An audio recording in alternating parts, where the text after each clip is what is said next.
আর দেখেন সন্তুষ্ট বলতে কি 100 টাকা দিয়ে যদি বাইরে রেগুলার খাইতে যাই ম্যাক্সিমাম ভাত 20 টাকা প্লেট, ডিম দিয়েও যদি খাই হোটেলে ম্যাক্সিমাম 80 টাকা 100 টাকা বিল হয়ে যায়।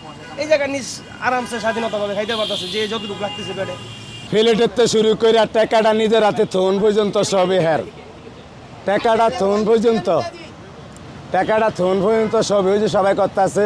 আমি খালি প্লেট দিয়ে নিয়ে থুই আর ভাগ করে থুই, আর সবাই লইয়া টেয়া খায়। গরু দিয়া 100 টাকা, মুরগি দিয়া 80 টাকা, রুই মাছ দিয়া 80 টাকা, ডিম দিয়া সবজি দিয়া 60 টাকা, হুদা সবজি দিয়া 40 টাকা। হ্যাঁ না, আমার 10 টাকা লস হয় একবার নিম্ন শ্রেণীর লেগিয়া। গরু গোস্ত 1 কেজিতে 20 পিস, 50 গ্রামের পিস একটা। এটা কষাইরা কাটিয়া দেয়, আমি খালি দিয়া দিছি। কিছুক্ষণ আগেও ক্যামেরা দেখছে।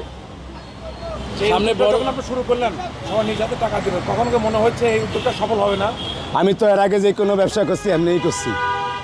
কাঁচামাল বেশি 6 মাস এমনিই বেশি, জসিম জেলার বিত্তায় এমনিই বেশি। কাঁচামাল বেচতে গেলে 10 জনে যেই মাল আনতো আমি একলা মাল আনতাম। একজনে 10 টাকা বের করতাম, আমি 80 টাকা বের করতাম। বেকার আগে আমি মাল বেচে চালাইতাম, বেয়ার কম সেল বেশি।